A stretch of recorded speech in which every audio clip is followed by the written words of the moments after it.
Friends, இதுதான் வந்து இருங்கெழுத்தியோட முட்டை. கெளுத்தி இருங்கெழுத்து கடலில் ஆற்றுல தேடி இருக்கிற மாதிரி கடலில் அது கெளுத்தி இருங்கெழுத்தின்னு சொல்லுவாங்க.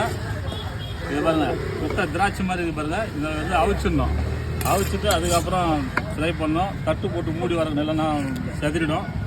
அப்படியே அவிச்சிட்டு கூட குழம்புல போட்டு செஞ்சு சாப்பிட்லாம். இருங்கெழுத்தி முட்டை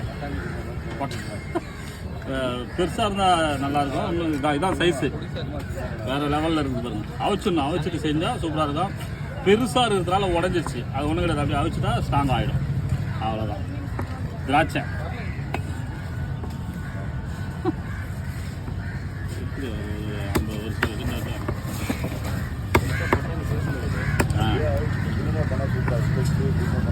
கல்லையில் கேட்டீங்களா? அவிச்சிட்டு குருமா தொட்டு